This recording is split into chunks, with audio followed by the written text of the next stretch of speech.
Okay. But the price was right. Are we getting near time? Does it get started? Oh, we can start any time. Open forum is usually first. So we'll start with open forum, and then when the questions die down, I can go into my presentation. So who's got a question this morning? Evening. It's a morning somewhere in the world. Yeah, if it's morning, that'd be kind of weird. I see a hand waving there, obscuring your face, Sid. Yeah. Well, new toys. I have, this is a Logitech 920E webcam. Okay. I had to look it up because I didn't know what the E was, and it turns out the E is their corporate model that they sell in bulk, mainly to businesses. That's not the one that's on sale at Tiger Direct right now, is it?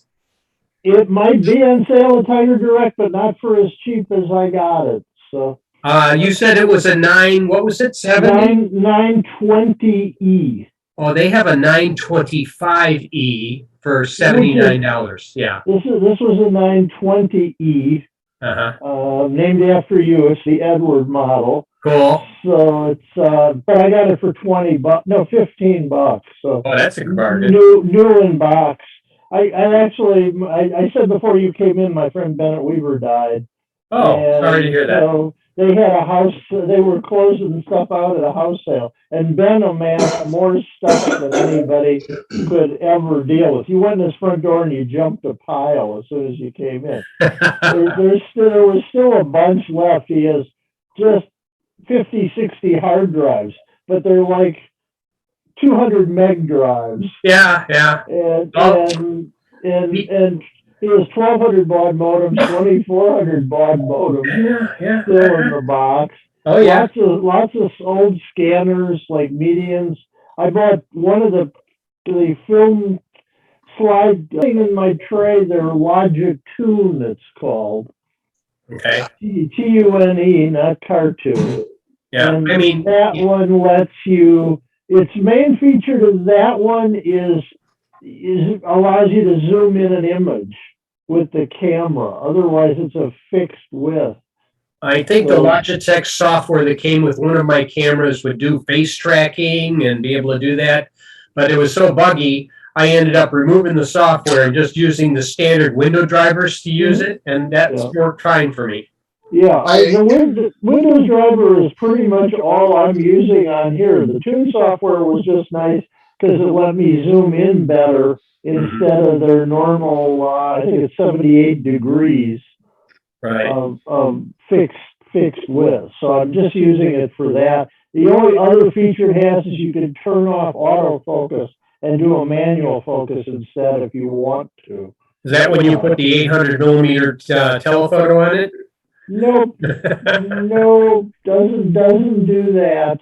But it's really good at the low light, and what's also much better at it, if I pull a side by side here, let me move this there over here a little, like that. You can see the internal camera is that other one, and it has much more issues with the background stuff with the green screen. Right. You can really see the green screen difference between the two. Okay. So it's a big one on that. And at the same time, I got this puppy, as I rotate the camera here, is a 32-inch monitor. Oh, I'm thinking there's a dog in the picture. You said this puppy. No, the puppy there's the puppy. She's down there. Okay. No, it's an Acer 822. It's a 32-inch, 2560 by 1580, I think it is. Cool. Not the curved one, huh? It's still flat. Not the current, but it was sealed in box for $100. So okay. Not the latest, but it's a 3 millisecond response time. Not as low as some of the gaming ones that are down to half a millisecond now. I don't think the human eye can detect anything less than a tenth of a second, so it's pretty much wasted in most respects. Yeah. Actually, 1/40th of a second is the response time of the human retina. But I was just going to say, Sid, I also have a Logitech camera, much less expensive than yours, and I just use the Windows drivers or under Linux, the Linux drivers. Yeah.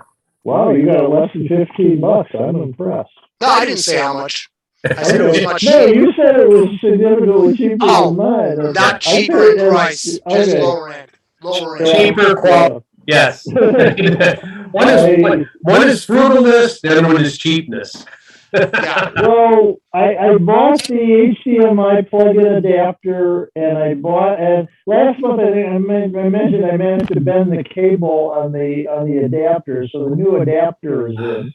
So I got that. So I have it hooked to the Panasonic. Then I had to buy the battery replacement thing because you can't run the regular AC adapter plugged in. It won't let you. So this goes in and it looks like a battery to the camera. So I got that. So I set that up as a camera, and it works fine, but it's a pain to set up. And then I have the one that I run off. I have something called Droid OBS, which lets you use your phone as a camera. And that's always worked fine, except I haven't paid for it, which means it puts its watermark across there. Okay. So you sort of move that so you're sort of just to the side of the watermark to put it in. Yeah. But this is much easier because it just sits on top. Yeah. And along with that, I got this new guy, which is a USB-C multi-port. Mm-hmm. What's funny is it has one USB-C plug hole in it. So basically all you do is get back the one this takes up. Mm-hmm. And then it has two USB 3 ports, and it has I don't remember what the last one. The last one was a video port on it. Well, that assumes that whenever you plug it in is powering it, or does it have a power adapter as well? It's weird because the description says it's a powered unit, but there is no plug in it, and there is no brick. So it's powered, but it's powered by the USB that you plug the thing into. So it's I don't think I'm going to plug it into my phone then. Yeah, so I don't know why they're calling it a power. I was at an event and I won it, so it was. I am awaiting them to order a particular thing. I need a new battery for my Droid 4. Maybe you can see the bulge in the center. Wow. Okay. Yeah. Okay. Yeah. It's not yet damaged the screen, but I've been only charging it with a small charger when I need to charge it back up again at night, instead of using any possible fast charger. And you have It's black buckyballs. Black buckyballs. The black edition buckyballs. So it's good to try to say 3 times fast that it's black buckyballs. But anyway. And where did you get that? American Science Center? No, this was at Ben's house also, so it was $1. So it was black buckyballs. You know, that's what happens. The man who dies with the most stuff wins. There you Until his relatives find out. And then he will take his ashes and scatter them over the trash pile in Elgin. They had a memorial. Dennis went with me actually, and his ashes were at the front of the room. He was never religious. His parents were never religious, so he was in a nice box at the front of the room. So yeah, I know they're having a memorial for Diane Morton. She used to attend a couple of our meetings, coming up on Sunday. So it's not this Sunday, a week from Sunday. But yeah, interesting stuff. I had ordered a roller kit and all of the stuff that needs to replace most of the wear and not repair items on my HP 4000, but just haven't gotten over to the machine to take it apart and start repairing it. I will, but I got speed problems on the bottom, and it needs the rollers among other things. So you buy the whole kit, you can replace all that stuff that needs to be changed. I like Black Friday. I mean, one of the Black Fridays a few years ago, I bought 4 laser printers because they were 99 bucks each, and I just, when one's done with the ink, I just toss it and set up the next one. It's cheaper than even buying the toner replacements. No, come on now. Yeah, seriously. Toner stuff is more than $100 of the printer. Wow. When you were talking about USB-C hubs, and they say they're powered, some USB-C ports are capable of delivering quite a number of watts of power. Yeah. Yeah. This is true. Yeah, the place that I was going to when I needed to take a machine into repair, if it was an HP LaserJet, was Laser Repair in Elk Grove Village. Mhm. You can look them up. Anybody who needs to ever take a LaserJet in, that's a good place to do it. They will take your machine and turn it around and replace what needs to be replaced. I think they do some other printers as well, too. Do They also laser pointers? they will actually also have other printers that they've taken in from other places where they've refurbed them, and sometimes you can pick those up, as cheaply as a good brand new laser printer. But these things are workhorses. They are designed to print at 15 to 20,000 pages from a cartridge. I mean, I just can't see some of the things that have been offered. I had gotten one once upon a time from Fry's. I didn't realize it at the time. It was supposed to be a fax machine with a laser type of cartridge. Toner cartridge had to be replaced every 2,000 copies. The drum had to be replaced every 6,000. They should have given this thing away and paid you to take it for the cost of the supplies. And you should recognize this guy. This is the Ting report. Did you find a way to download your Ting report on your PC? They send me a weekly email. Oh yeah, I got the weekly email. Yeah, okay. This is from the weekly email. Okay. So you get every day, and you get to then see what's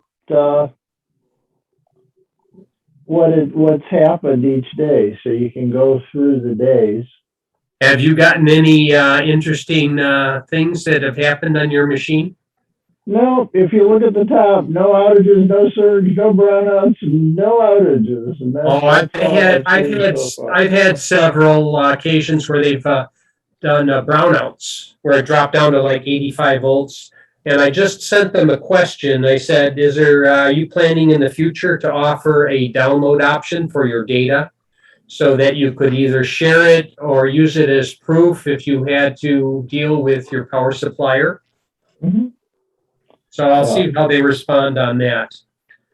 I know we're getting it for free because it was State Farm doing it, but if they're going to offer this as a service, as a service provider, you're expected to be able to have documentation of this in case something happens. Not just their word and they have them going to court for you, but having the documentation where you can save it and archive it yourself. Speaking of them going to court for you, quick subject flip. I don't know how many here are T-Mobile. T-Mobile got hacked again. 84 million records. And evidently they were with Social Security numbers and with all their information. They said they didn't have PINs or credit card numbers in that database, but they had everything else. And then on top of that, their prepaid database got hit as well, and that was another 50,000 records. So be aware of that. They're paying for 2 years of McAfee service that includes the $1 million indemnification. Last time I checked, McAfee didn't work. Well, yeah, and I hate McAfee. Don't get me started on that one. But it's their service. So you get a $1 million policy, and you get all the remediation and other services from them for 2 years. Try and make a claim on it. I don't know. I don't know. Gene, who works at Wintrust, just got notified by their HR yesterday that somebody filed an unemployment claim in her name. Oh no. Not good. So she had to file a police report, and she has to. Wintrust contacted the state, but she has to do that also. And she said after 4 hours, she still didn't get to a human being. Oh. I noticed something that hit my spam folder on my Yahoo account, and it was advertising the state of Illinois iCash program. Mm-hmm. So I started putting in some names of things that I thought, well, let's see if there's anything there. And I happened to put in my deceased mother's information, and it just so happened to come up at my brother's address or his former address. Mm-hmm. And I noticed that there was an amount there, like, oh, and this has happened to be from old oil royalties from Oklahoma that I attempted to secure into the trust with a small estate affidavit, but they refused to honor my small estate affidavit unless I were to go to probate in Oklahoma, and I couldn't make sense of trying to go to probate in Oklahoma at the time because the gas amounts that they were paying was on the order of tens of dollars. So I thought, that's probably not worth it. I'm not going to worry about it. So now, after a number of years have passed, it has come up into the unclaimed cash in Illinois. So I'm going to go send them all my documentation and put it into the estate account that I'm still dividing up. Mm-hmm. Yeah. So you may want to go visit the treasurer website /iCash and see if there's anybody you know in there. And you want to do it every 6 months or so? My mother died in 2001, and it still keeps coming up. Oh wow! I mean, there's seven things there now. So things get turned over to the state at weird intervals, and so well, this had to get turned over from Oklahoma. Why Oklahoma would give Illinois any sort of money is beyond me, but we already know what's going to happen if they give Illinois money. No idea on that one. One more technology thing. The Illinois Department of Health, the IDPH, has a new database now. You can pull up your health records from the state. I pulled mine up. It had my last 6 flu vaccinations and my 2 COVID shots. I hope it's only vaccinations and COVID shots, and it's not like everything else that you may, like your Social Security, your Medicare card, and who your insurance is, and all that good stuff. Or you're going to have a lot more to worry about than just somebody filing unemployment. Somebody's going to go get a heart replacement on your dime. There you go. But it did have the dates of each, the locations, the batch numbers of each. And so they're using it to track if they had to recall a vaccine. Mm-hmm. Interesting. Yeah. Okay. Cool. What I don't understand about it is it says at the top of it, this can't be used as proof of that. So what's the point? Yeah, cool.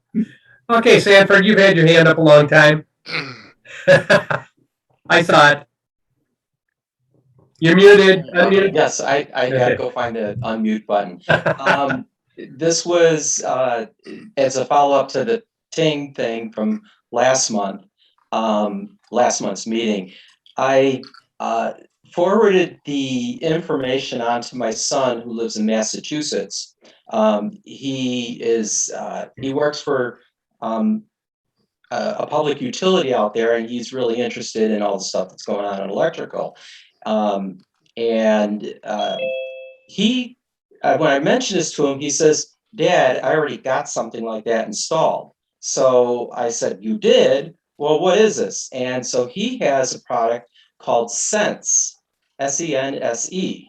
And I can send everybody the link for the Sense information. I think this is it. Yeah, I sent it to you. You actually install this at your box, at your power box. And what it does is it has algorithms in there over time. It can identify the individual devices that are on your system and give you much more telemetry than the Ting does. it can identify if there's a problem with your toaster, your refrigerator, your washing machine, et cetera, et cetera. It does this over time because it analyzes the waveforms of the individual devices and the peaks and the valleys of when they turn on, turn off, et cetera, et cetera. Well, I was looking at a picture of it from their website, but does this attach to the individual circuits then? It attaches to one circuit in your panel. Okay, only one. Okay. I believe, yeah. And I asked them about how does it get across the power from from the two legs coming in. And I think it has to do because it's working on the common line. Yeah, well, it could sense the neutral. Right. I mean, it can sense voltage that's going across the neutral over a given period, and he can determine if it's on the current circuit or if it's on the other circuit. Yeah. So if he's got two connections on a neutral wire, he can make that determination. Yeah. So much more than that, I don't know much more about the product, but he was very happy with what it does. He got in Massachusetts, they're really, as Bob could attest, the power company and the state give you a lot of money to do energy conservation or monitoring and stuff. So they gave him at least $100 towards the device. So it was $300 for it. So they gave him $100. And then I believe his company, was it Mass Grid? I think is the name of who's the big power company out there? We have two, National Grid and National Grid. Eversource. He works for National Grid. Thank you. I had the name wrong. And they also gave him a spiff to put this in. So I think he might have only paid $100, maybe $150 for this thing. Okay. And he had no problem to put it in himself because he's been working he's into electrical anyway. So he works on the stuff significantly higher voltage. Yeah, well, I mean, he knows what he's doing in some of the stuff. But anyways, all he did, he says he just killed the power to the panel and then went in and plugged it all in and then turned the power back on. So knowing him, he probably just went out, plugged the meter, broke the seal, and he came back and put the meter back in and put a new seal on it. He could have. But they also make one that monitors your solar production too, and how that integrates into your panels. I don't know much more about that. But he really likes this product. He showed me on his phone how it can sense the power consumption of individual devices and actually tags what they are on his phone. I don't know about the export feature that Sid was looking into mentioning. I don't know much more than that from what he had showed me. Right. And had I had the forethought, I would have had him come onto the Zoom thing and do a little spiel about it. But right. I know that when you look at least with our power meters, because our smart meters on ComEd transmit their information every 30 minutes. So you can make some assumptions about your power usage over 30-minute intervals by looking at a period of 24 hours, and you can see on an unloaded system, or I mean, when your system is basically idle, and there are things that turn on and off at random times, you can see things like sump pumps, because you can say, well, here's what the power was, here's what it jumped up to, here's what it went down to. Or you can look at a refrigerator turning on every 4 or 6 hours. Okay, you can see those kinds of things, and I could do that with my parents' house when it was not being occupied. I could see the refrigerator turning on, and I could also see when it was using a lot more power that, well, that's the sump pump, because that's the only other thing that's turned on there, because I wouldn't leave the air conditioner running in the summer. I'd turn it back, and the heat was turned way back as well. But I could make some determinations, and they're probably doing something similar to that. I know that, though, not all smart meters work the same way. I know that I was looking at the smart meter on the house in Michigan and wondering their green button data isn't quite the same as our green button data. Ours has this 30-minute resolution. Theirs goes by month. They only probably drive their truck around once a month and drive right through the subdivision and get all the information from the individual meters.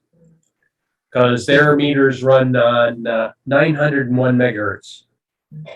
And our meters are running on 2.4, and they're transmitting 802.11b upstream to closer to the next meter, until it gets to one of those poles with the funny dongle at the top, which is a long-haul transmitter that will capture all the information and transmit it up to one of their collection points. But as I had found out from ComEd, the reason they don't do it any more often than 30 minutes is anything faster than that would saturate the system. If you look at the link in chat, it's an in-depth ZDNet review of Sense, including there's a picture of what it looks like in the panel. You can see how it's wired there, and also pictures of the apps in use. And I like one of them. It actually has Dryer and Tesla.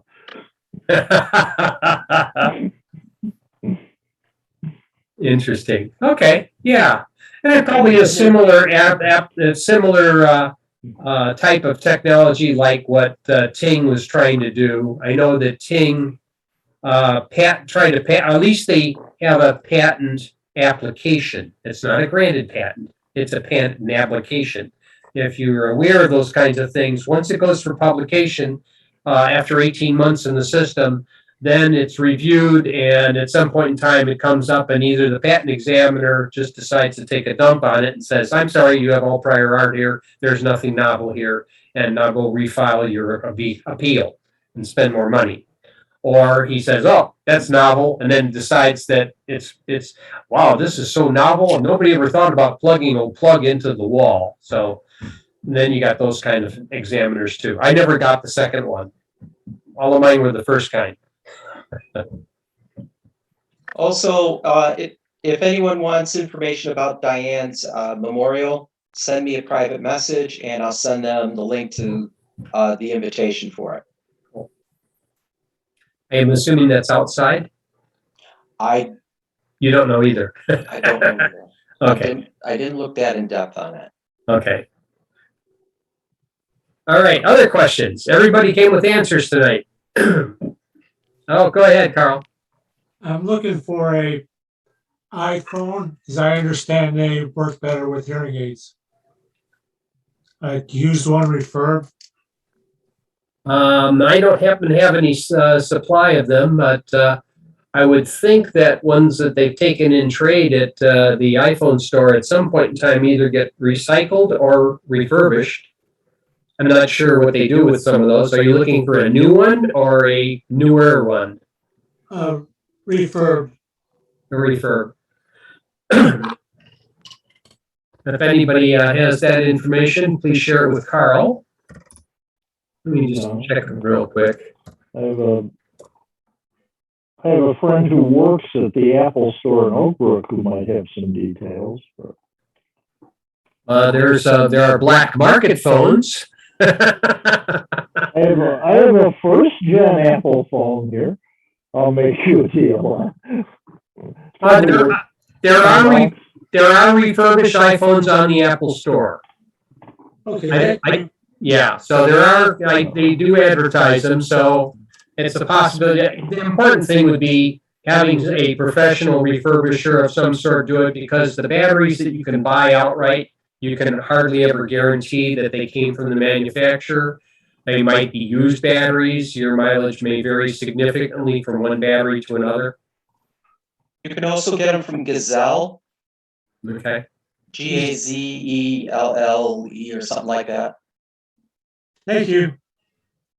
Just to add to that, I've never been the biggest Apple fan. I think a lot of this stuff's really pricey, but nobody does refurbs like Apple does. I mean, they get stuff back. They completely tear it down. They replace the outer housing press. They replace the batteries in the units, and they come with full new warranties. So I will say, they don't give you the best discounts on them therefore, but Apple refurbs are pretty close to gold standard if you're going to get refurbs. And of course, it runs the latest version of OS. latest version for whatever model you Right. you Okay. get. Right. Carl, are you gonna change carriers then?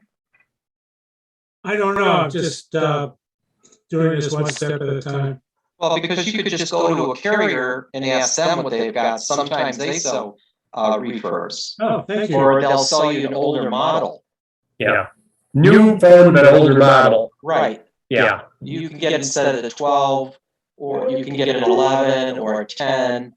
Those are good options for you. Who's your current carrier? I have a pay-as-you-go. Pay as you go. Click it. A Pogo. Yeah, well, Cricket's not a bad option. Yeah. They're a low cost entry. I use a third tier repackager called US Mobile. Hey, just about everybody's now an MVMO for one of the big guys. Yeah. But remember, Carl, once you get it with your first Apple product, then you've started to go over to the dark side. Yeah. You'll be spouting Macintosh stuff, and we just won't be able to, say anything else. Related to that, anybody have opinions on picking up? I guess I have a student discount thing with Best Buy. No, I haven't been a student in years, but they've never taken it off my account. So I can pick up the new Mac Air for $7.99, and I'm really tempted. It's an M1 chip. I have no Apple notebooks at all. I have lots of Windows stuff, and I'm just tempted to get it to play for that price. Has anybody played with one of those? Or any M1 device, I guess. I don't know if my the grandkids ones are M1 or not. I don't think they are. They might be a little bit older versions.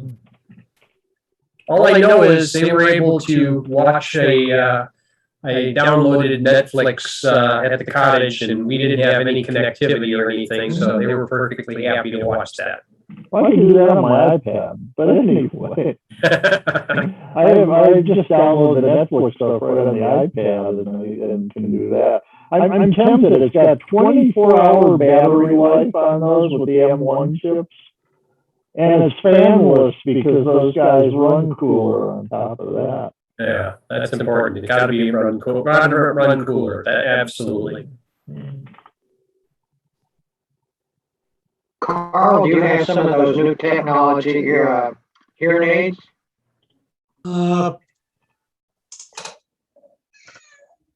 He's looking into it. The wife is going to get one. I have some. I bought them at Costco, and I can adjust it with my iPhone, turn them on, off, make all kinds of adjustments. Are they? Do you know whether or not they're analog or digital in design? Are they a full digital amplifier, or are they an analog hybrid? I don't know about that. All I know is that they work pretty good, and I'm able to make adjustments to it. They reprogrammed. A special program for me, to cut out certain sounds. Right. And the nice thing I like about it is when my phone rings, it goes directly to my hearing aids, so nobody can hear what's going on except me. But then it looks like you're talking to yourself, and now it may question your sanity. That's right. Yeah. No, I had done some technical work for one of the large hearing aid manufacturers on the Northwest side. And I was aware of a lot of the technology that went into the individual hearing aids. And the high-end ones would be the all-digital design, the digital type of Class D amplifier. So it uses very little power from the batteries to perform the amplification steps. The ones that I have are also they're rechargeable batteries, so I plug them in at night. Yeah. Their units are digital. Yeah. Okay. Yeah, that was the high end back then. I mean, this is a number of years ago, but I expected that was one of the things that I found out. In the U.S., okay, almost everyone needs a custom fitted aid of some sort because everyone's ear canal is a little different. In Japan, everyone's ear canal is the same. So they don't need the use for custom at all. So that's kind of surprising. I mean, if I find out those kinds of tidbits, I'm not sure how the rest of the world does with some of these things, but and a lot of the markup comes from the local guy who's fitting it anyway. So you got 7-foot tall Asian basketball players. Their ears then are the same size. it's just there may be some, but the majority of the hearing aids there are standard size, and the majority here are all custom. So there is, like I said, a difference in the marketplace. So if you went in with a custom hearing aid and you're trying to sell it in Japan, you're not going to get that many takers unless your custom hearing aid is all the same size. Just tidbits that you find out from this as you. I don't know if that's a trade secret or not. No. Other questions? Who else has got another problem? Who's used Outlook 2016 Pro? Or later? Nobody else. Oh, there's one. Okay. Have you noticed on the calendar view on the to-do list, there was only 1 month of calendar?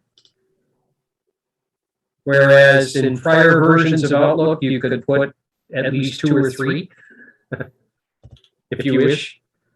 It's just that the option to even configure it has been taken out of 2016. And it may have come from not the earlier version of 2016, but the current version of 2016, because I think there was more than one available download at the time. But I happened to load Office, and I finally, on this machine, decided, well, let's hook up Outlook. I'm getting tired of using this mail client that can't seem to find things. It was very difficult to search for things. You couldn't restrict the folder to search in, etc. And so I hooked up Outlook and let it download all my stuff. And interestingly enough, it was able to find stuff. And one of the other things I had done recently on my Win 7 machine was I went up into cleaned up system files. Big mistake. When you go in and clean up the system files, including all of the updates that you no longer need, be prepared to leave this thing for a better part of a day. Because that's how long it took to go through and compact everything and squeeze out about 8.5 gigs that I didn't need. I mean, it got rid of it, made it smaller, but it just will take, it is not a fast thing, and it's like Windows Update is the thing that's doing the compression. So it's not known for its speed. That was other interesting. And the other thing I did today was I created a recovery drive for at least this machine. I'm going to do it to another machine when I get some additional newer, faster flash drives, because this one must be really slow flash drive. It's a Lenovo, and I didn't think it was that slow, except when I went to create the 5.8 gigabyte recovery image file. It took like about 2 hours to create it and put it on the flash drive. Not exactly what I would say an instantaneous operation. Okay, so if we run out of questions, any last questions, or I'll start my presentation. Let me see if I can pull it up here. All right, let's get this PC. It works a lot better. All right, good. And we'll do this.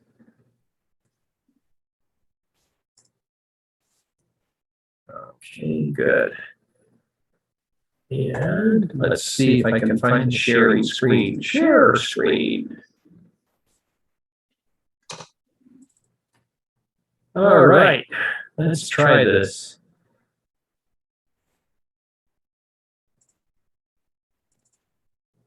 Okay. And from the beginning. Everyone can see that? Yeah. Yep. Oh, Okay, when Windows 10 goes bad. And it does. I'm surprised. So, a couple things I thought I'd bring up here is when Windows 10 came out, part of the goal was to hide some of the nitty-gritty behind the features. So some things were deliberately obscured and hidden in various places. A lot of it was still available. Some things are no longer available. So it was trying to make it more user-friendly, I think was their goal. But in doing some of this, they've made it harder to figure out what some things are doing. You make sure. Yeah. Okay. Also, because a lot of recovery options now are semi-automated, it's supposed to be easier unless things don't work. When things don't work, now you have to go back to manual. You don't have some of the same information or manual recoveries that you might need. You can still reverse a system update with system restore, but it doesn't always go as planned.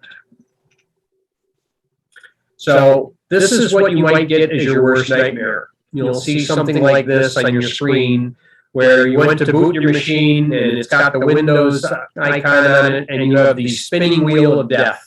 They've even gotten its own name for it. But it'll just sit there and spin, and you can leave this thing for hours, and nothing appears to be happening. And you can't tell what it's doing because it's suppressed any of the other information, like, are you going to Windows Update and trying to download something? I've disconnected all of your internet sources. Are you still able to talk somehow? No, so it'll just be sitting there spinning, waiting for something, some resource that can't get resolved. So you're asking yourself, okay, is this a new hardware issue? And you have to ask yourself, well, did it work the last time I used it? Obviously, it must have done something, unless it was in the process of doing an update and you hadn't finished everything. Were there other updates that had been loaded but maybe not applied? And does it eventually fix itself? And my experience has been it doesn't. In the case of the one laptop that I had, I think the last time I may have used it was probably back in April. I mean, it was working fine then. I was kind of surprised to find out it was unavailable to do anything. And trying to find the way to get into safe mode or into any sort of recovery requires you to basically fail to boot several times in a row, and then it finally gets a bee in its bonnet that, oh, maybe I should present the Windows startup recovery options. So if you have a laptop, pressing the power button just suspends things in most cases, unless you've changed that default behavior of the power button. So you might end up having to remove the power connection and the battery and have it basically go down cold. And then when it loads up again, it might decide, oh, do you want me, I'll try and recover this for you, or do you want me to show you the Windows recovery option screen? So finally, you get one of these things that pops up, which has no correct answer, okay? Turn off your PC just does not correct the problem, I guarantee you that. And continue didn't work, and then the troubleshooting can help a little bit, but not really. Sometimes it can. What you may want to try and do is first start with Startup Repair, and then you'll find out that I'm unable to repair this computer. Something else is wrong. That's why I wasn't sure if Windows Update had snuck in a driver on this machine that it didn't need to. I tried to do the uninstall the last update, because I seem to recall the last thing this thing had done was to install an update. And it was on a 2004 release. I thought, maybe it snuck something in. Let's go and use the recovery and go back to April, whatever it was. And that didn't seem to help. It's not going to be a UEFI firmware setting because it worked fine before. Okay, nothing has changed on the UEFI. So why would you even go into that unless you change something and definitely make it not work? System restore. I've tried that and tried to go back. Uninstall updates is one thing, and it said it was unable to do that. So I went to system restore, and it said it had done that. Neither one of those things changed the outcome. Then you can try and do either startup settings or command prompt. So as you're starting to wade through some of these things, you can get into safe mode, and you can determine, oh, it's working in safe mode. It's just not working in other modes. But why can't it boot is the question, because you can do logging in the startup settings, but then you got to be able to get to the file and find out what it says. Now you're either using a Linux recovery device or you're using another bootable image that you can go and look at it. So automatic repair, this is your message you're going to get. I couldn't repair it. Yeah, and then it tells you this file. The key here, it's put this onto the hard drive, and when you boot up on the WinPE environment, drive C is not the main drive that you're booted on WinPE. It's a different drive letter, so you got to remember to look in the right place to find the log file. Yeah. So, and there's the uninstall latest quality update or latest feature update. Sometimes it only just says uninstall the latest update. Yeah, that didn't seem to work either. Startup settings. You can try and do any of these. It gives you checkboxes to do this, but if you're having problem booting, it's not going to get past the boot logging attempt either. It'll get so far into the boot log and fail as well, and you'll just see the screen stop at some point in time, which must be the driver it's having a problem with. And it's the fact that the driver signature enforcement, I don't think it had turned on anything new, but it's very possible. So, but then again, there's a possibility that you might not even get safe mode to work, depending on which driver got replaced. Some drivers are needed, even in safe mode, to be able to talk. And I was suspecting there was something wrong with my keyboard at the time when I was playing with some of this, which is why I thought, well, let's take apart, because the Win 7 wouldn't boot either. And it had a similar problem with a spinning icon and occasionally flashing and blinking and trying to do something else. Not sure what it was, whether it was a combination of hardware and software or what, but I did take apart the keyboard, and that didn't seem to help, except I was able to reliably use the BIOS settings without any problem. I mean, I had a problem getting into the right BIOS screen until I reseated the keyboard, and once I reseated the keyboard connector, I could press the right key and get into the BIOS. So when you finally have ditched all the other options, you plug in your flash media and say repair your computer from the USB. And then of course it will say go and chunk and chunk and chunk and a couple more chunks, and then it'll say, I'm sorry, unable to repair this PC. Just warning you up front. This is what you might see. So, yeah, now you're going to try and repair with the boot image, assuming you made a new bootable image from the version you upgraded to. And I didn't actually have the exact same, I didn't do a recovery drive with the version that it had upgraded to. That machine had originally gone in with 1903, and it had been upgraded with Windows Update to 2004. I had downloaded a 2004 image and put it on a flash drive, but obviously it wasn't quite the same thing that was there. If you want to do a recovery flash drive image, it's supposed to have the right stuff to bring this thing back to a bootable state. Unfortunately, I did not make a recovery flash drive. I have made one today, and like I said, it took about 2 hours to create. And this is with an i7 plugged into a USB 3 port. So I'm assuming the flash drive itself was too slow. So if Windows can't repair it, you might need to reinstall. The reinstall can try and leave your existing stuff, or just say, I'm just booting the whole thing, put it all into the Windows.old and put a new copy down. Carl, you have your hand raised. How big was the flash drive? I would not do it on anything less than 16 gigabytes. Ooh, okay. Yeah, because it used up over 5.8. You're getting tight on an 8 gig drive. It may work, although if you have a lot of drivers and updates and stuff that are part of your system, it might require a bigger one. It's always good to be overkill a little bit and get the right size. They normally recommend a 16 gig drive. Thank you. So, and like I said, I did receipt the keyboard cable, and then I just said, I've been spending all day on this thing. I want to see if this thing actually works.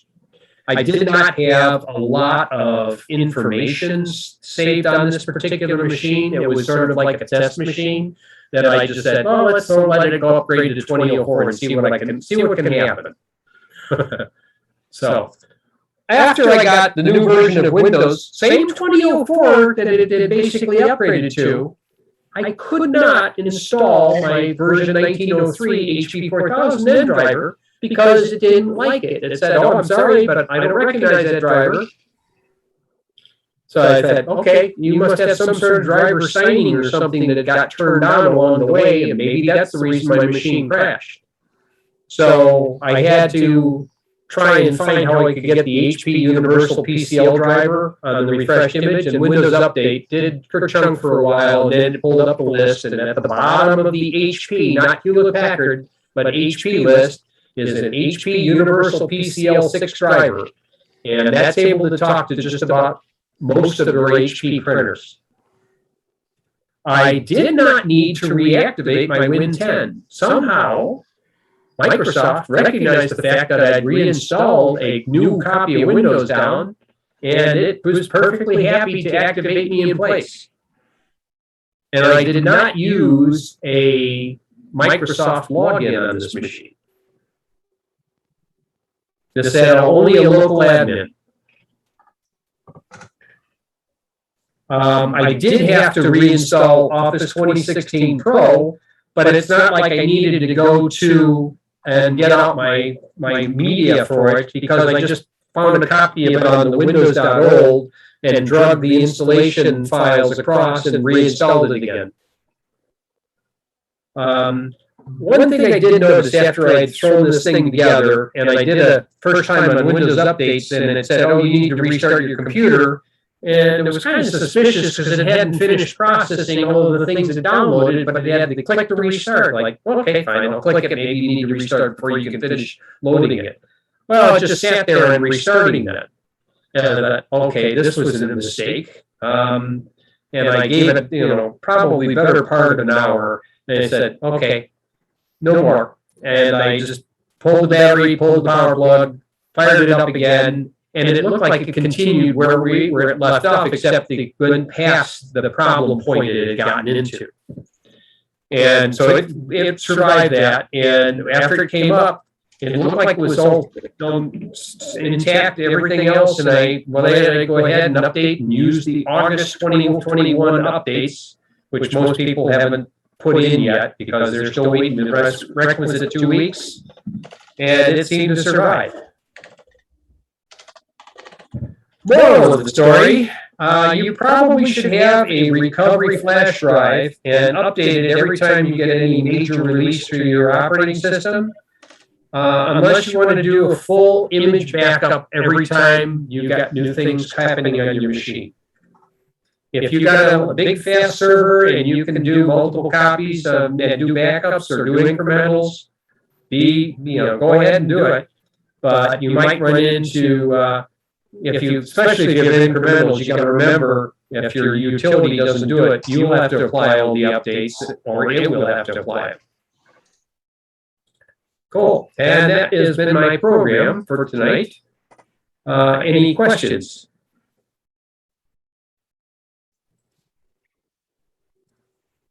Sure.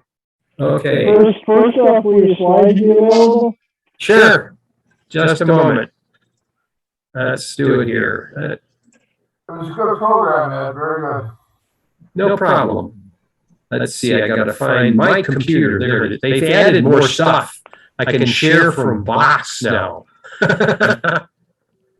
Let's see if I can get the right one here. Right there, good. All right, it's shared in chat. Kathy, I'll send you a separate copy. Thank you.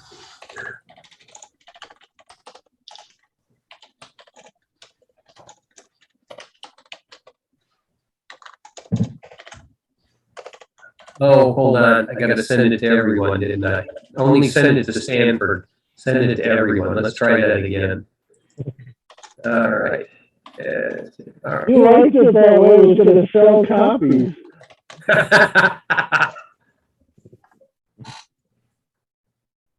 There you go. Try that.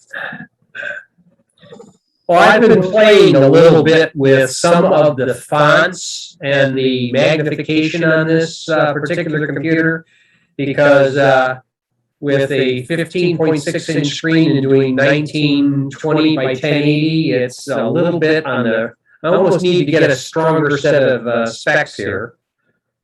May have to finally go up to the 1.5s instead of the 1.25s. I know my wife can't read anything on this machine if she tries to use it. So either the choice is going to be that 32-inch monitor that I saw Sid brandishing, put that behind here. She might not like it on the dining room table, though. I like the res of it. I already sent him a message, and I said I'll take the second one. He had 3 of them sitting there. So. He had 3 of them? Yeah, yeah. Jeez. They're keeping the better monitors. He had a 39-inch curved monitor was his primary. Whoa. They're keeping that guy. But you can just sit there and you can watch Netflix on it personally in bed, right? There you go. there you go. But on Windows 10, the thing that caught me and just really bugged me is that Windows 10 System Restore is off by default. Yeah, I've discovered that. You need to make sure in advance that you've turned on System Restore and on the right drives. Because sometimes you just turned on System Restore on the primary drive and you think you're getting backup copies on your other drives. Got news for you, you're not. Yeah, I mean, I installed a couple. Yeah, go ahead, I'm sorry. Same System Restore has to be turned on each of the drives that you expect to do file recovery on. Yeah, and of course you don't expect that in advance anyway. Yeah, nobody expects the Spanish Inquisition.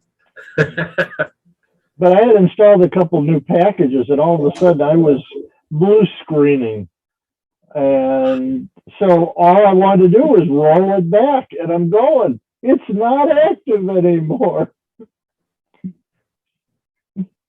Yeah.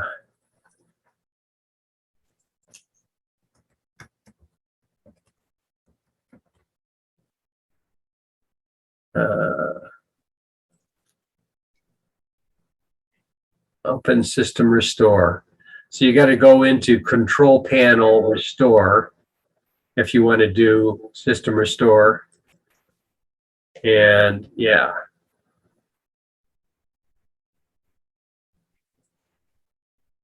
But I'm trying to remember where they're Configure System Restore. That's the one. Yes. Configure. I'm going to see how much. Yeah, I only have 10 gigabytes set aside for my System Restore, even though I'm using 1.21. So I think I'm going to turn it up to like about 30.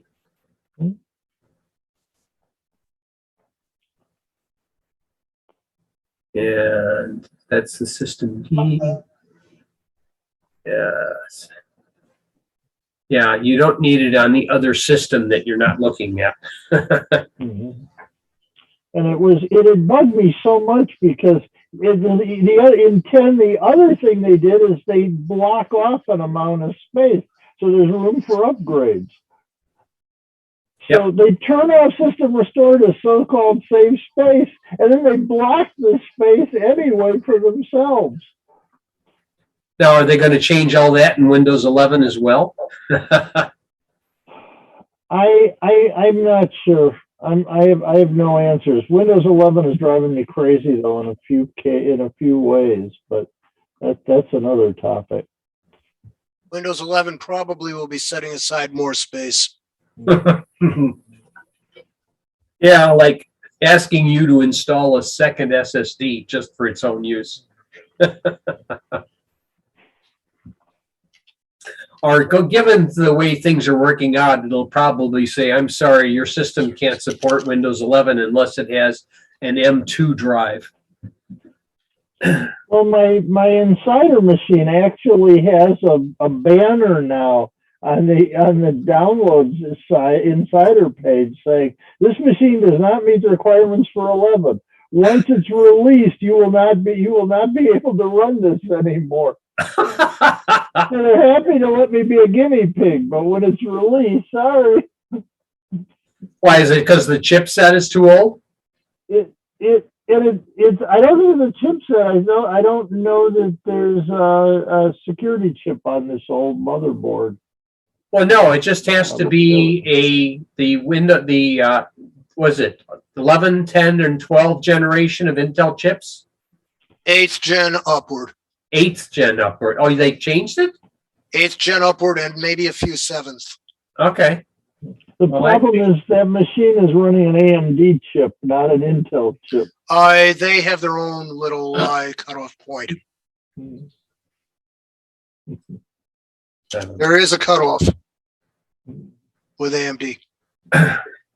Ryzen chips, first generation, the 1000 series does not support, but all the other series of Ryzen chips do support a TPM. However, you may need a BIOS upgrade like Asus is putting out on theirs so that you have a situation where you have a BIOS upgrade, so you can go in, you have to make a TPM password that's unique, turn on the TPM features to make it active. It's a little trip, and I'm on a version 1.2 only on a 2009 Tower machine. And I'm running with instead of a dual core Core 2 processor, I'm using a quad core. Okay. Well, I'm just waiting for them to make the requirement. Oh, we decided we want two-factor authentication in your BIOS, so to boot your machine, you have to have your cell phone handy. Well, that could happen too. Almost all the changes in 11 is primarily for ease of use and security, but at the same time too, a lot of people are seeing the specifications. Their machine likely will be obsolete. So what? Windows 10 goes until October 2025. How many people are absolutely not going to buy a new machine between now and October 2025, which will be 11 compliant? Terry's waving his hand. Yeah. Okay. You can stay the only one practically in the country. Yeah. And even on those, a fair number of people may take their older equipment and switch it to Linux. Well, yeah, but you got the same problem with a lot of other machines too. You could go and say, "Oh, I'll get a Chromebook," but how many people have looked to see when their Chromebook will go out of support? Right. And it used to be 5 years, but now it's 8. No, it's never been 5. It's always been less than that. 5 on a brand new device, but people are buying refurbished Chromebooks, and they got like 9 months left on their support. That's correct. But the total life of the OS It was 5 years. It's now 8. I think, Bob, do you have a, Yeah, and at least on my Chromebook, once that expires, I would have to take it apart and take out a physical write protect screw, but I can just put in a substitute ROM and run Linux. okay. Although the Linux has to be one that has a modified keyboard map. That's assuming you can get into your Chromebook to do that on some Chromebooks, right? Physical access isn't really impossible. It's not the easiest thing. Of course, they don't try to make it easy, but it can be done. Well, I know that like things like if they designed it like the Microsoft Surface tablets, those things aren't meant to come apart. They're glued shut. So if you need to replace anything, it's soldered in. You're going to have a devil of a time. There might be a few Chromebooks like that, but mine is a decently mid-range priced Asus model with an Intel chipset, and it's not super thin. I don't think it's totally glued together. It's a brushed aluminum case. Yeah, Okay. most of the Chromebooks until more recently, unless they're like a flip or one that works like a Surface tablet, generally speaking, look and take apart just like any laptop that's a PC. Mine says it is a flip model. However, it is much more like a thin laptop, like maybe a MacBook Air thinness. No, not even that thin. Yeah, but some of the flips make them just like a regular laptop, and some of them do make them like a Surface tablet computer. Yeah, that earned an award of some sort for being totally unrepairable. Yeah. Yeah. Well, I mean, even when they came out with the Surface with the defective Wi-Fi chips. Yep. Yeah, that was a classic blunder. And the only way you could do it is to disable it internally and put in an external Wi-Fi dongle. And they had battery issues. And they have battery issues. Batteries need to be replaced. Just like phones. They still don't make any new phones that have replaceable batteries. I know what the problem was on the replaceable battery front. And that was the contacts would be jarred, and then all of a sudden the phone would restart and it would lose something. Yeah. And I understand that, but even if I could open it up and pull the wires off and put a new battery in and plug the wires back on, that would still make things a lot easier. I don't know, has anybody looked at the Z Flips? Is that a possibility for anyone that might look at that? What is that? The new flip phone from, is it Samsung, Z Flip? Yeah. I know they want a lot of money for it. Too rich for my blood. It's like an iPhone on steroids. All right, a foldable iPhone. There you go. I think it would cost more than my Intel NUC Panther Canyon PC, Probably. which I just bought. And that was in the $900 range. Woo. Is it NUC compatible with the Barnes and Noble file formats? No, this is a NUC. NUC. Oh, NUC. I know. Okay. Intel NUC. It's the Do not want to say Boston. NUC. It's the Boston NUC. Okay. No. It's just that I mispronounced it. Intel does pronounce it NUC, and No, they the do. people who sold it to me are based either in California or Texas, so they say it right. Yeah, that's it. It's the subject of NUC jokes.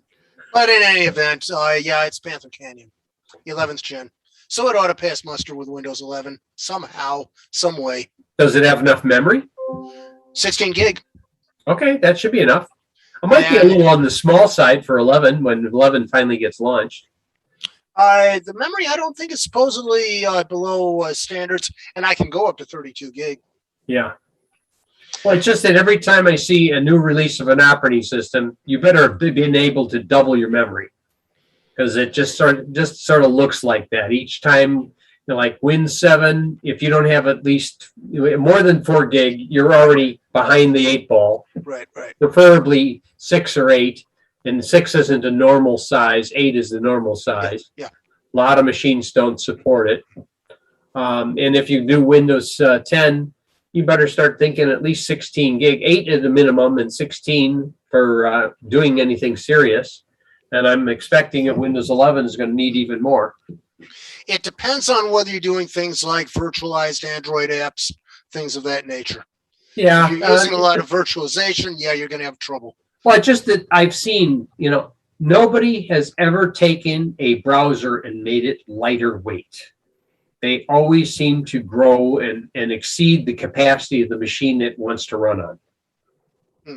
I have, unfortunately, my Costco City Card website is one of those prime offenders where every time I want to go in and download my my statement or something like that, or pay my bill, I'm getting the shuck, ran out of memory out of Chrome, even if nothing else is running. I have never had trouble with Chrome running out of memory, whether I had 4 gig, 8 gig, or 16 gig. I didn't think so either, but this website is able to find it. I don't know what the heck how they designed it. They would need that much memory, because my machine will idle in maybe about 1.5 gigs.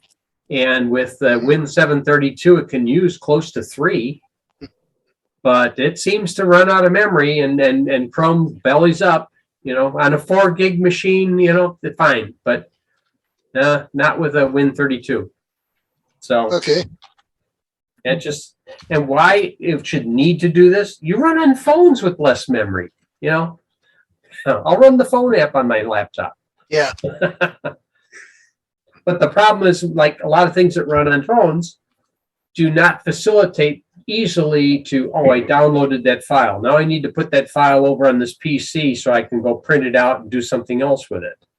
I mean, there are some printers that can print directly from your phone, but if you're trying to save stuff and you're running out of space on your phone, not a good solution.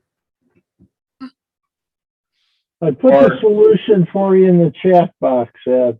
Okay. What's my solution here? Links browser. I'm not sure if I tried that one as well. I know I played with Opera, among others. Well, Lynx was one of the original browsers from the 90s. It's but the problem is it probably won't even load the website because it needs so much other stuff. I'm sorry, you don't have the thing you want.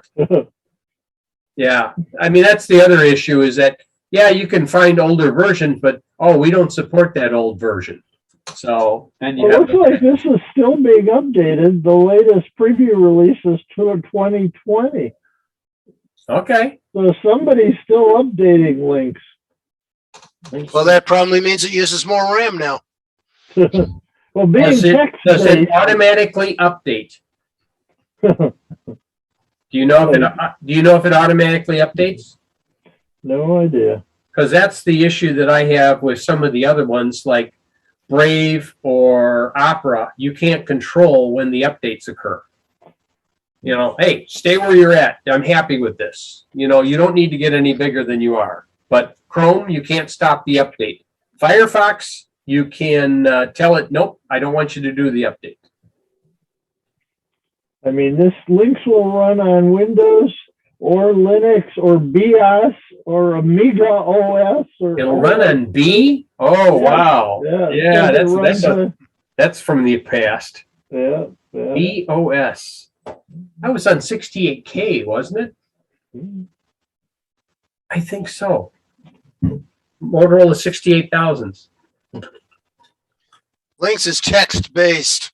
Right. That's why it takes less memory. Ed wanted something that used less memory. So. Yeah, but I need to download the stupid things, and it said, I'm sorry, you need a graphics-based browser to do that. But there's no reason why a browser has to use all of its space in main memory, why it can't expand to a file on disk, especially if it's caching information. That's the issue I have. I mean, I've written efficient memory-based and memory and disk-based programs in the past, and I just think somebody has had some very sloppy coding practices and just said, leave it in memory. Then when we exit, we'll free up the memory. Well, Ed, on the Chrome browser, as an example, on Chrome OS, I use SafeScript. It's a pain in the ass to use. You got to have a lot of patience. You tell it what JavaScript options you want to run. And I have found some websites that put out hundreds of JavaScripts, and almost none of them are really needed to be run. That's what I think is with this site. I think it's evolved over a period of time. And it's like some of those giant COBOL programs where people didn't understand what it did. It's supposed to read in a card deck and print out a tape. Yeah. But it loaded in every library it could possibly find. Yeah, I know Yahoo, if you go to that, that sucker wants to load up a ton of stuff, and hardly any of it is really needed to get what you need off of it. But I have never had a problem with my Yahoo stuff ever running out of memory. This is the one site, the citycards.com site, is the one that always seems to be able to run out of memory occasionally. And it's not every time. Sometimes I'm good, and it doesn't make a difference if I cleared the cache or not right before. It just decides, okay, you don't have enough memory. Oh, shucks. I made something bigger. I'm not, is it downloading every possible statement into memory in case I want to download it? It's doing something. I don't think so. It's chunking and doing a lot of something. And Yeah. especially if the website has implicit advertising. Oh, you should go paperless. And I tell them, in their comments, I said, I'd be damned to go paperless and then find out I can't download your statements. You're going to send everything to me via email if you want me to go paperless. It ain't going to happen. Yes. You got to watch out for these companies, though. State Farm sent me an email saying, thank you for going paperless. I didn't ask to go paperless. I didn't want to go paperless. I had to go in and change all my settings back because they just decided to change everybody to paperless. I mean, if they give you a significant price saving on paperless, I consider it. I mean, I had to do it with Verizon to go paperless only because that was the deal that I had to get the new phones at the time. But that's the only one I have gone paperless, and I still am able to log in with a web browser and download the statements, the monthly statements, and then save them. So that's not an issue. It's the sites that have the bloated websites that can't be put on a diet for some reason. And that's one. Yeah, Sanford. I just have a bias towards not going paperless since I used to own and operate a direct mail business. That was our bread and butter. So when the companies come and say, oh, you should go paperless, I tell them, no, look at all the people you're putting out of work. Well, no, it's real simple. What I tell them, if I want to go paperless, show me on your website where you have an alternate admin for my account that can log in and download everything I need and send to a second email address everything you send to me. Because if you can't do that, I can't make sure that somebody else can log in and maintain my account should something happen to me. Right now, I got to keep a file of stuff so that, here's the accounts, here's what I log into, here's how you'll find it, and I get an email reminder, and you should get a paper copy. So if something happens, somebody's still going to be able to write a check and pay something. But if they don't offer that, and that's one of the problems I have with like Nicor. Nicor doesn't offer it because, oh, you can't look at your statements unless you go paperless. I'm on auto pay. I should still be able to get the statements. ComEd lets me get the statements even though they send me a bill. But Nicor wants to play that game. So, of course, I don't send a lot of money to Nicor most of the time anyway, not like ComEd.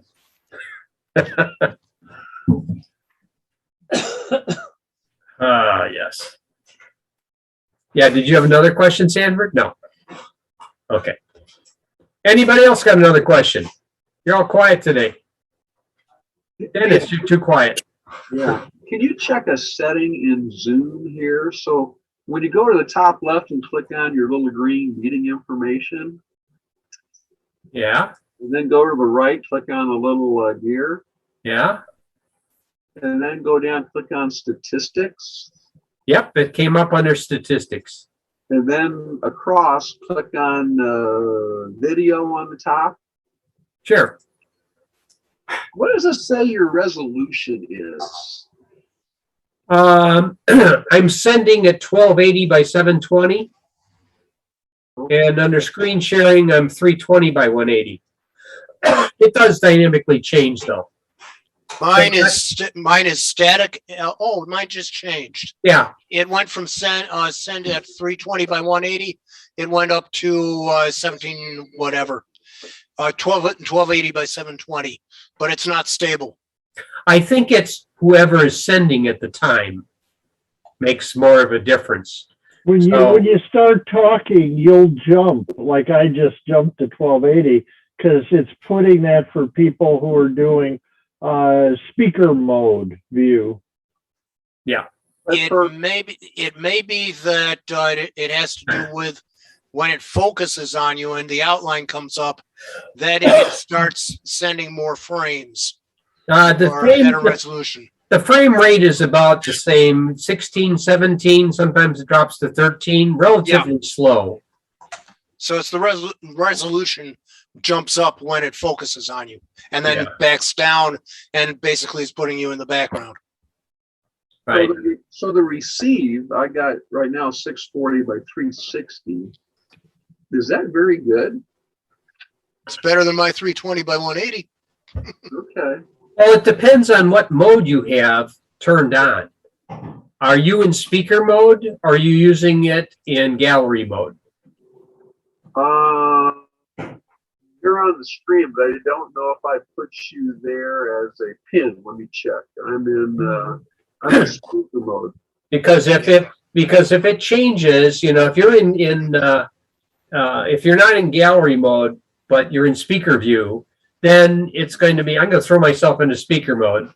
Okay.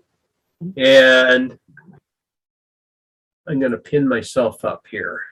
Pin. He's pinning himself. I'm pinning myself. Now my resolution is bouncing back and forth, but for the most part, it's at 1280 by 720. Now remove my pin and go back to gallery view. Boom. And it bounces back and forth. Yeah, gallery view seems to like to fix itself at 320 by 180, but then when you go to speaker view, whoever's being focused on, then the receive will jump up. Yeah, I just changed mine to the gallery view, and now my receive is 320 by 180. Okay. That's right. Yeah. That's so that it can fit all these different screens into one. But a lot of it depends on exactly how you're connected to the internet and how much throughput you have. Because right now, the bandwidth I'm using for send, well, it bounces back and forth between 600 kilobytes per second and about 3 megabytes per second. And receive seems to be relatively constant around 2 megabytes per second.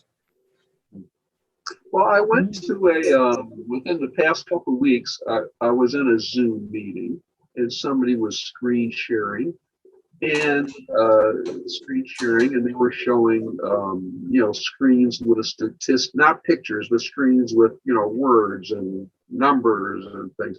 And I literally I couldn't see it, but nobody else seemed to be having a problem, and I couldn't figure it out. But I'm wondering it's because of course, I'm on a Windows 8.1 machine too.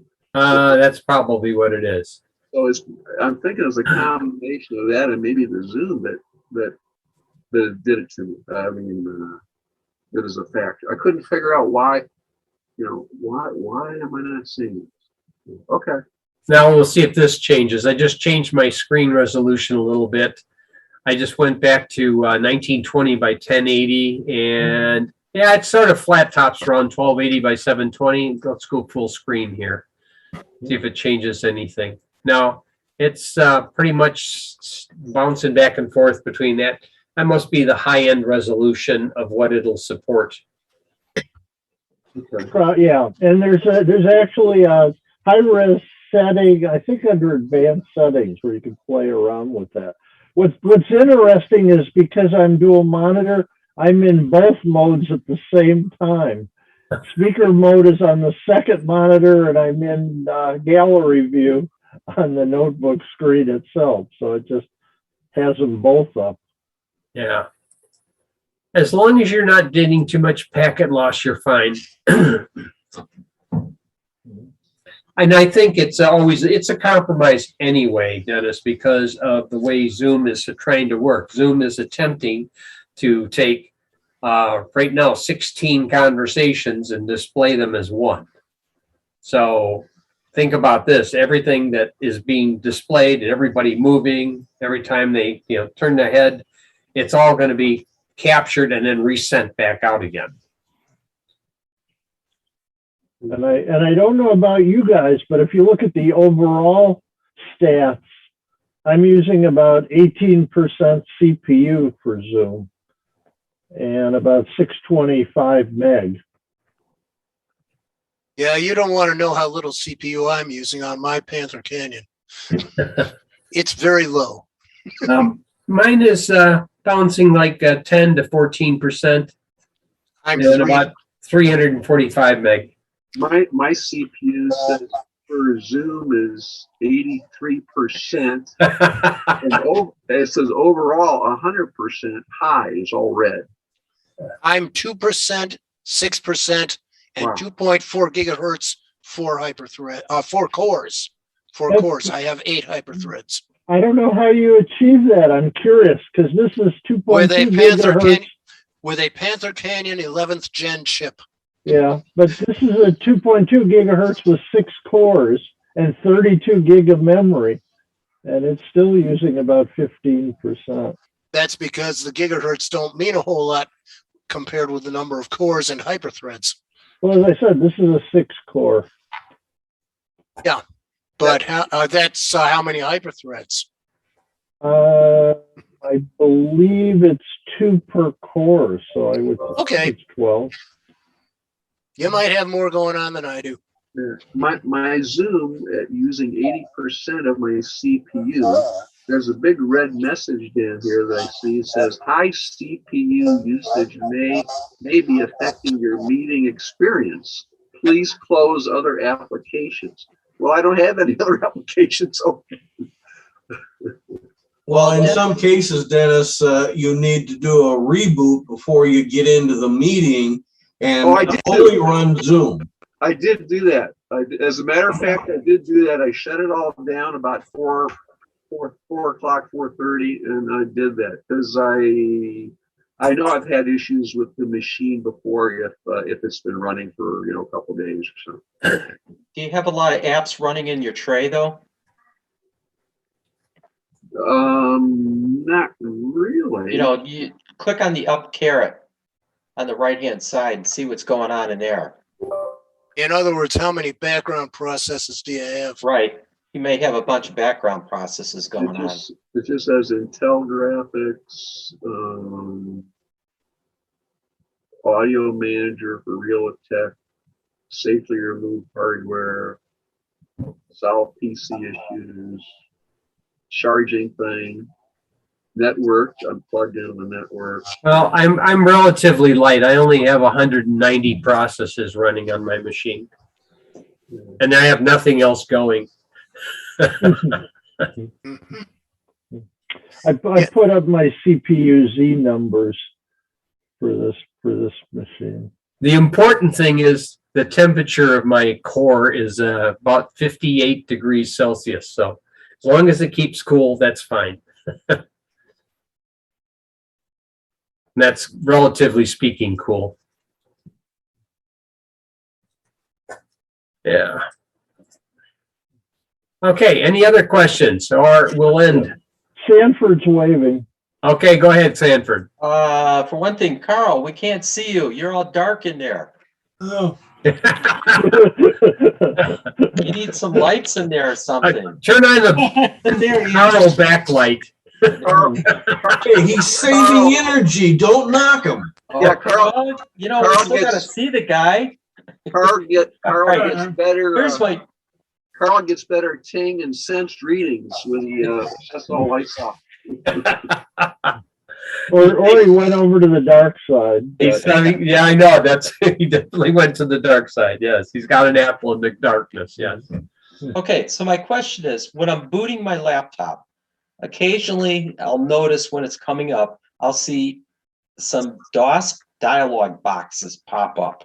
Of course, you can't see anything because they disappear so quickly. How do I know what's going on? And it's legit. I'm sure it's legit because I was seeing that on my other laptop. Depends on the speed of the laptop. A slower laptop, you'll be able to see it. The faster ones, it'll be gone too quick before you can see it. Right. I'm not sure if you could go into Win 10 startup mode and do logging and see what's actually being executed, or if you were to look to see what things get started when Win 10 starts and see if there's something in there you don't recognize. You don't always see it, and it's a case where those are DOS type scripts that are running to load something up around boot time. Yeah. And it could be in relation to delayed startup. Yeah. I've Yeah, got- Dennis? I've got a 2002 Jeep Grand Cherokee, and I was trying to check out the alternator and the battery because I was having issues with it. Wouldn't start after a day it's sitting there. So I had to hook up a voltmeter and read some readings on it. And one of the things I read online was when you're starting up, your amps, cranking amps shouldn't go below 10 or something. And then I put the meter on it, but it would go so fast I couldn't see it. So my wife takes out her iPhone, and before I started, she was recording the voltmeter so that I could play it back later to see what the actual reading was. So maybe you can record it with your phone or something. If you have slow-mo. Yeah. Yeah, I could do it in slow-mo. That's a very good point. But I don't know if there's anything to see because I've watched the boxes and don't see any dialogue. I just see them pop up and they're gone. It's a Sanford, there are certain utilities, and these would just be startup items, which do that for me. Some of them are security related. Some of them are just tiny little utilities I've installed over a period of time. And they start up with one of these Windows dialogues because there's a scheduled task or there's some kind of a decompression they're going through or something like that. Some of it can be driver related. Some of it is just software. okay. I assume it's legit because I can't think of illegit stuff that would come in. Oh, there can be, but There can be, always can be. I would say as long as you do regular scans, you're probably all right. Yes, I do. Oh, which brings up another point. Windows Defender constantly gives me messages and feedback about applications that it's blocking applications from going out to the web. And it's usually when I'm invoking something. It could be something as simple as I'm running Photoshop and Photoshop wants to call home to check for updates, and Defender is blocking those. Tim. Yeah, in 10, they again towards the security consciousness. They're trying to reduce the apps doing whatever they normally do willy-nilly. And generally, what you have to get into, and it's a prickly pear, is to know exactly what programs you have to get into the firewall control and set rules that allow it to connect out if that's what you want. Otherwise, it keeps blocking stuff to try and prevent privacy issues.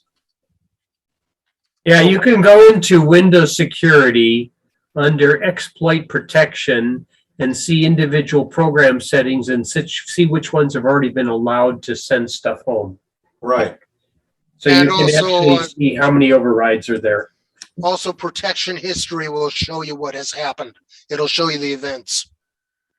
Is And the then history that'll tell you exactly what program just recently wanted to send something out, and it didn't allow it. Yeah. Okay. Okay, protection history is not a Windows app. That's part of Windows security? Yes, open up security, virus and threat protection, and scroll down to protection history is a link below the default quick scan. It's the third item.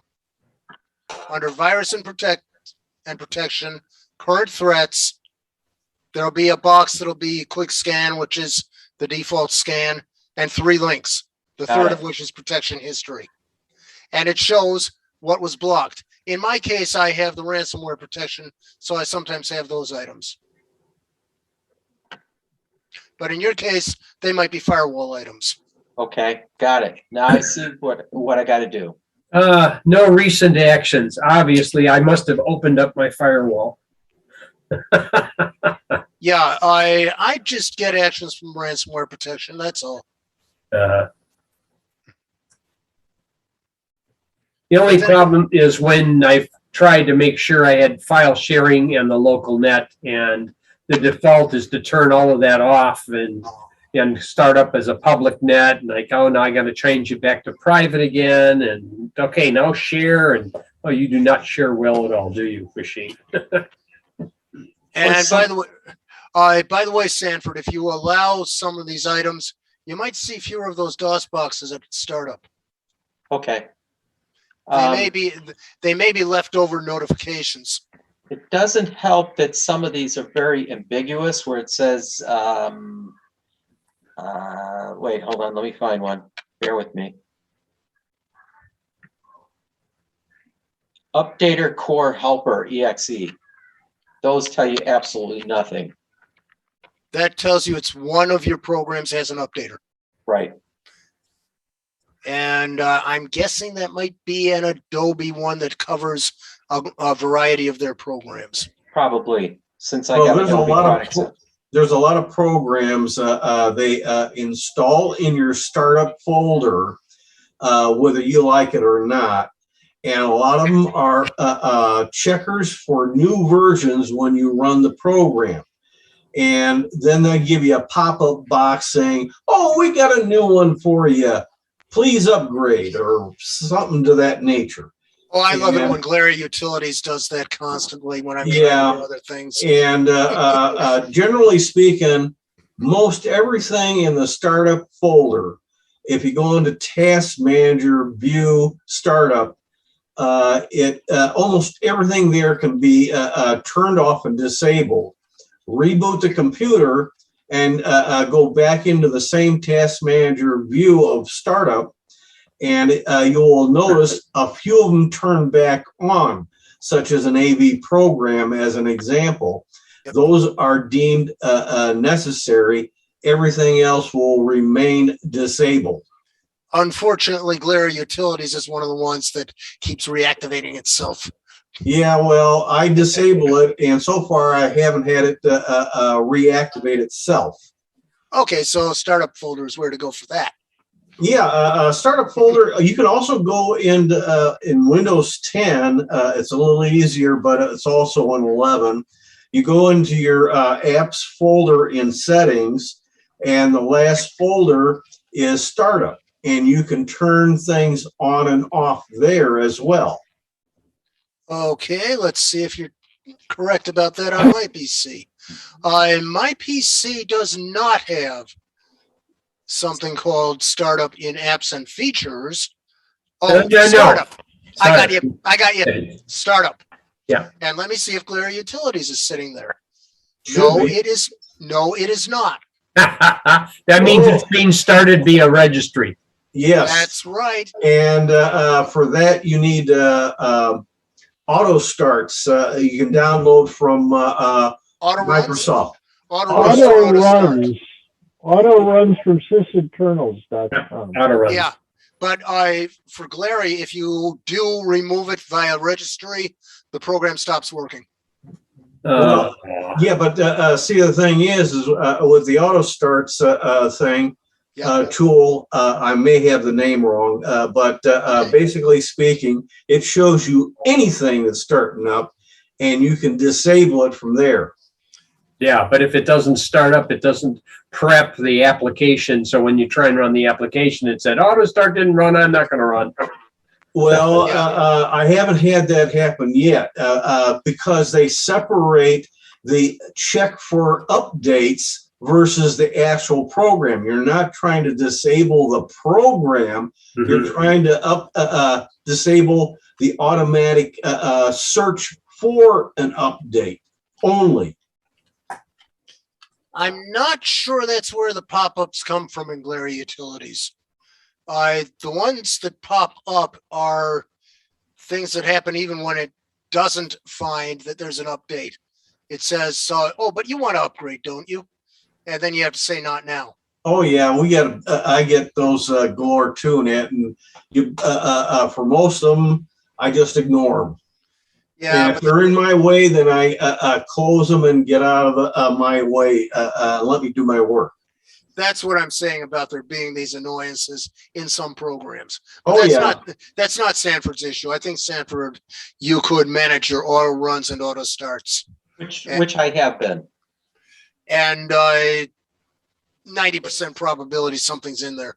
Yeah, I've sift through there, and it's more likely it's when I open an app that it wants to call home to look for an update.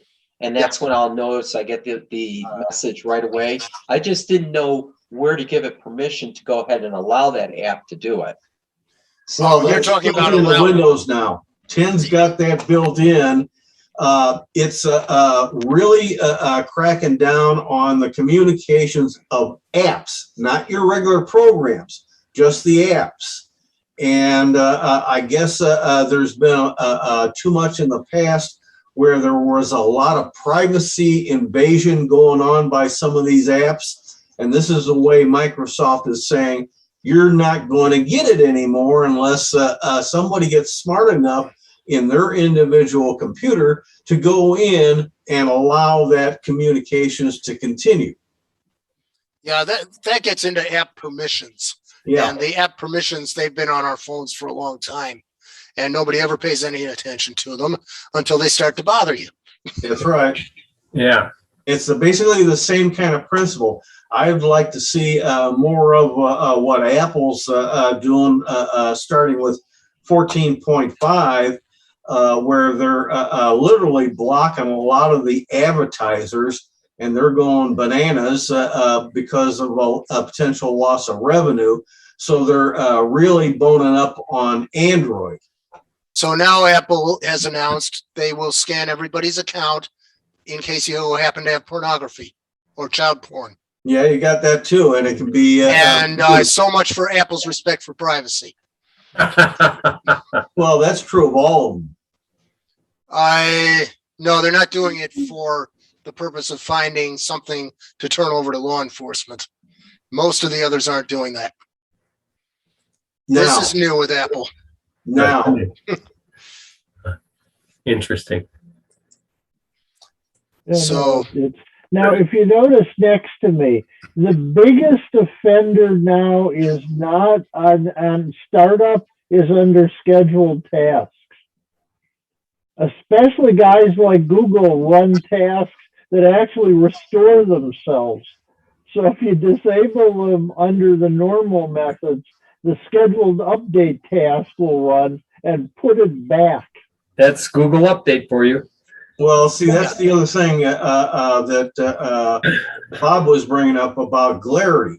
Glary, in its utilities, has the startup, and they break it down into not only what's running in the foreground, but also what's on the scheduler. You can get into what services are running and so on and so forth. Oh, yeah. It can drive you nuts just trying to go through all this stuff. So you might be able to find in Glary Utility startups the scheduler and see what is trying to run on the scheduler that might be causing some of your issues. Mhm. Hey, Ed, were you able to read the display that Sid happened to have up there? When I flipped it to gallery view, yeah. Not in the little window. Yeah, in gallery. Yeah, I've got it. Yeah, I've got it in the big window. I couldn't read a single line. Not a That's single why. That's why I said it was Google Update, because that's what it was highlighted. Yeah, I can't read any lines on there at all. Yeah, if you actually right click on the where I'm talking and do pin, you can actually pin it to full and then look at it. But it's Yeah, I have. It's all blurred. Yeah, it's my resolution. It's all blurred. I can't read. Yeah, it's your resolution thing. But if you run auto runs and go to the scheduled tasks tab, that's where you'll see all this. So he's pulling that out of the DCOM database, right? I am not. I would assume, but I don't like assuming stuff. Yeah, because the DCOM database is not the registry. Some of the stuff does not live in the registry for scheduled tasks. Yeah, I mean, he has the stuff under login, the stuff for each browser. Yeah. So you can look at the service drivers. So you can look at the drivers stuff, codecs, boot execute. Yeah. So win login stuff that runs when the machine starts, or everything, which is obviously everything. So you can flip between those. It does a great job for that, though, of being able to see everything across all of them. Right. But one of the best things that Microsoft gave away for free. Well, that's because Sysinternals wrote it before Microsoft actually hired both of them. Yeah. I don't think bought the company. I think just hired the guy. Yeah, most of those kind of tools were by Sysinternals that was bought out by Microsoft, and at least for a period of time, and I don't know if they're still there, they did end up also working for Microsoft. I know Rusovich is, as far as I know, is still working for him. Yeah, he still is. He's involved with the Windows, probably Windows 11. And not sure on that one. Hey, here's the one for you.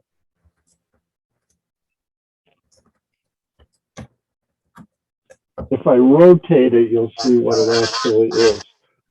Monty Python. It's 19 DVDs, every episode ever released of Monty Python. One episode per DVD. Actually, no, 3. 3? Yeah, there were 4 seasons. I think I like the life of a certified public accountant. There you go. No, the guy, at the sale, he said $20. I said, I'll take it. And he even threw in a separate copy of Life of Brian and one of the other Python movies. So wow. Okay, I'll take it.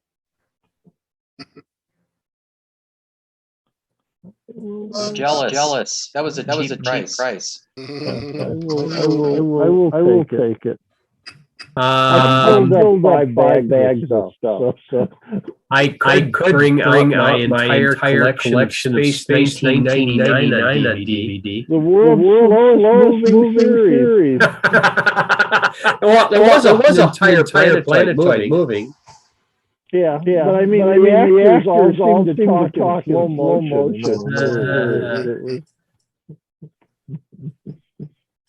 It was not to be confused with Andromeda with Kevin Sorbo. Yeah, that one too. That drug on.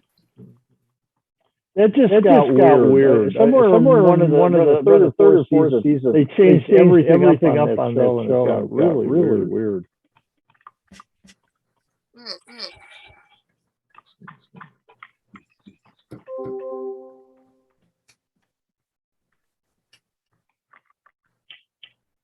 Okay, I'm trying to see what Mark Russinovich is doing now. Is he becoming an author?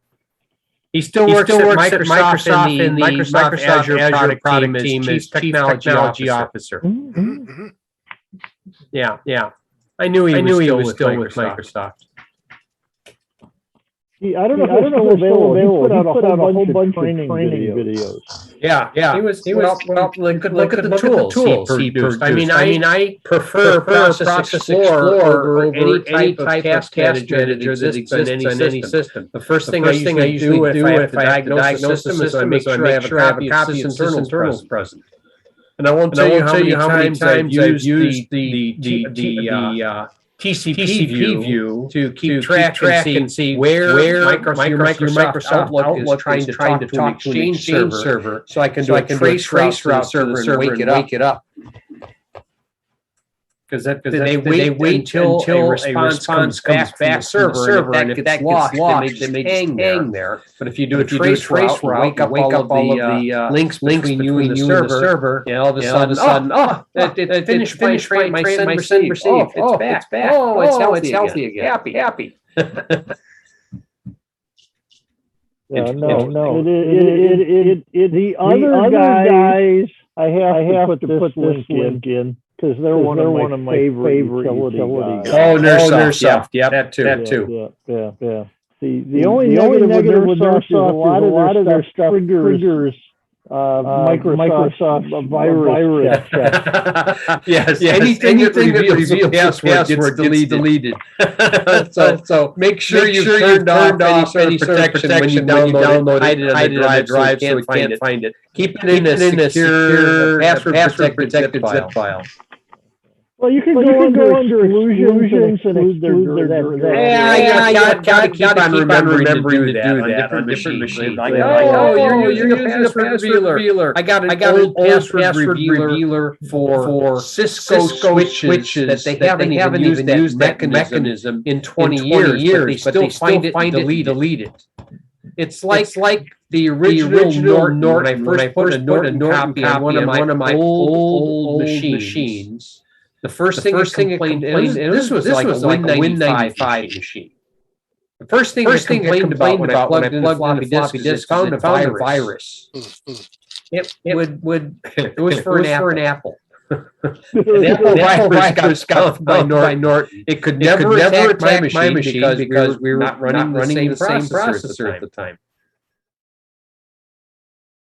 One was running a Macintosh, the other one a 68K chip, and the other one was running an 86 architecture. But the first thing it ever popped, first virus I ever saw show up was from a floppy disk that had been infected with an Apple virus. Okay. Any other suggestions for meetings for future meetings? There's Stanford's thinking. I thought about things like hey, how do you crack Netflix download format or something? Some of those might be a little too hard. Well, I mean, obviously there's IoT stuff. Yeah. And there's going to be more of that. True. There's managing IoT stuff. Because I mean, in my new router, I set up a separate network on it just for IoT stuff. So it's segregated in the main stuff. I didn't segregate mine because it's so lightweight, and I don't think most of my IoT devices are probably too small to be able to be infected. I mean, I can see how my stove probably has like a megabyte or gigabyte of memory on it. I think it's almost like a Raspberry Pi board that's inside of there, but I never let him connect to the internet. I can't see that's one feature I cannot figure out why I would need to remotely turn on my stove because I'm not there to put something into it. I mean, if the stove is also a refrigerator, keep it cold until I'm ready to cook it. I mean, maybe then, but I'm going to turn on the chicken to cook 450 for how long? Oh, that was too hot. Burnt embers. Now I can see my OT that my smoke alarm is going off.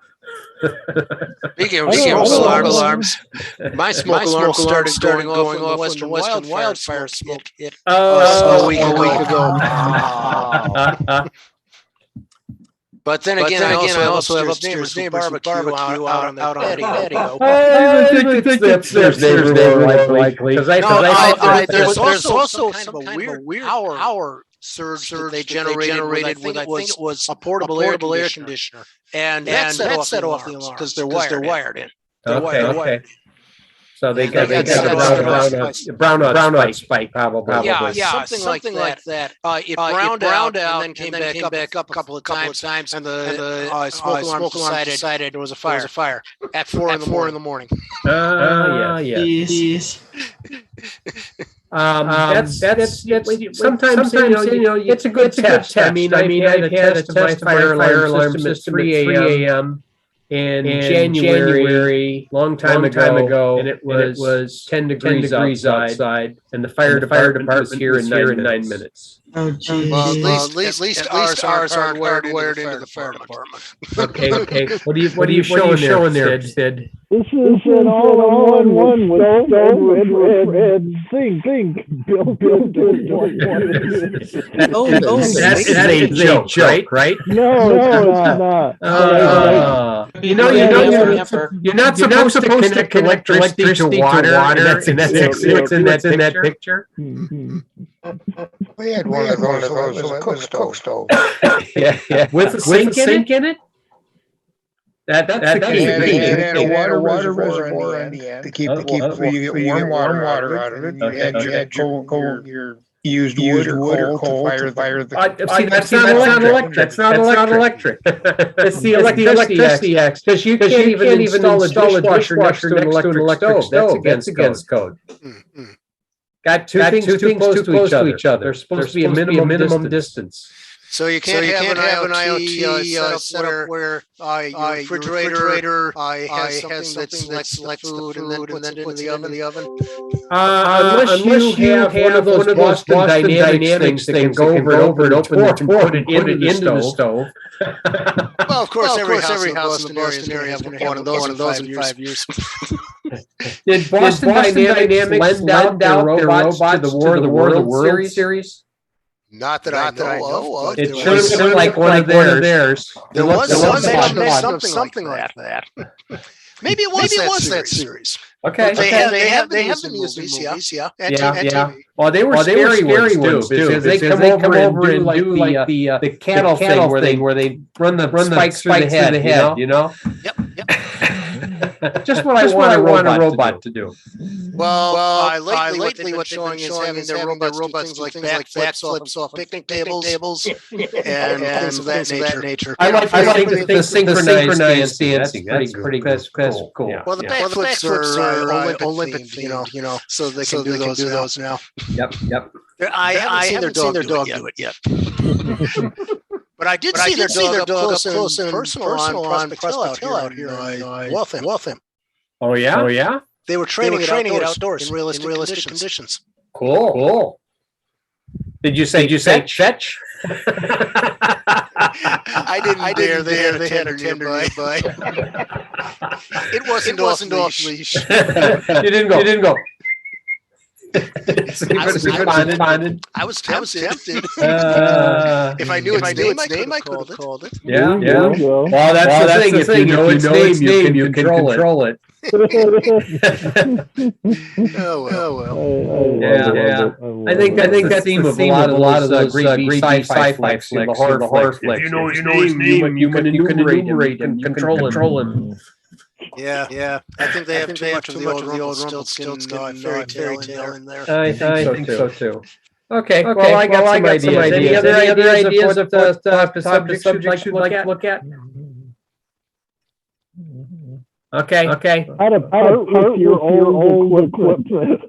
Yeah, that's going to be rough. I have been able to do that on a semi-regular basis. I started taking stuff away. Said, this is way below my threshold. I mean, it would be good for an IoT machine, but back then it was my desktop. Yeah. They have the same amount of power now. Okay. In terms of what is on a Raspberry Pi can far outshine what was a computing platform of the past. Yeah, teach us how and when to let go of our tech. Yep. And get rid of the floppy disks. Yes. There's not a place to recycle floppy disks, is there? I think there is at least one person that I know online who actually collects them. Oh, just and once. then reprocesses them somehow. Okay. And I think he was using it in some kind of a music computer. But that's the only place I know of. How can I dispose of floppy disks? There's something about Best Buy came up in one of my searches. Okay, we'll find out. Yeah. Recycle floppy disks. Greendisc.com. Yeah. Okay. Maybe that's what you're talking about. Let me check.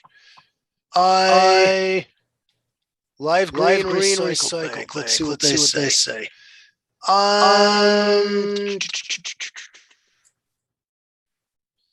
Floppydisk.com. And some organizations still use floppy disks, including the U.S. government. Oh, just what I want to do is give my floppy disks to the U.S. government so that they can figure out what's on them. Or some are sold for art projects for promotional use. Yeah. Greendisc.com, the one you found maybe. Yeah. And the rest of it is just turning it into a pen holder or a bag. Well, they will buy new discs from you from 100 to 100,000. Recycle your 3.5 inch floppy. They will accept them. If you send more than 200 discs, we'll reimburse shipping based on medium mail rates. So there you What go. if you got 8-inch discs? I don't think they accept them. They don't accept 5 1/4, only 3.5. Yeah, I that thought was I another remember thing seeing Ben had. I had 8-inch. I had 8-inch. Ben had lots of steel boxes of 8-inches. I thought I Anyway, remember hearing that the government, the military still uses 8-inch floppies. Yes. Oh my God. Wow. Without how many holes? 24 or 1? I don't know. I think this had to do with our nuclear weapons too. No, I don't think so. Because the nuclear weapons had 2K alcohol drums. I'm at the silos where they launch them. I'm talking about in the nose cone. Okay, well, no. The property that was recently sold and is no longer in the family in the backyard buried is a Minuteman 3 nose cone. It does not have any of the proprietary servos or discs in it. But it was made of the magnesium aluminum alloy, Magdalum. Yes. They wanted to keep it light, and they didn't care if it burned up on re-entry too much, as long as they exploded first. What can you do with CD besides shredding? Pretty much shredding. The problem is they can't recycle the plastic because it's got an aluminized layer. Right. They also are good for hanging from the sides of your house on string to keep woodpeckers away. Doesn't work. My woodpeckers just look at their face in them. The only thing keeping the woodpeckers away in this school of hard knocks is to spray it with a type of insecticide on your siding. Because that deters the bugs. There's no bugs. Woodpeckers have no place to go. Remove the food source, you remove the bird.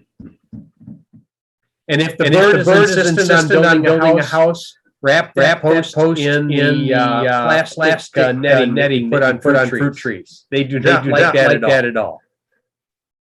I had a downy woodpecker that got one of his claws stuck in there, and went out there and plucked him off. Like, okay.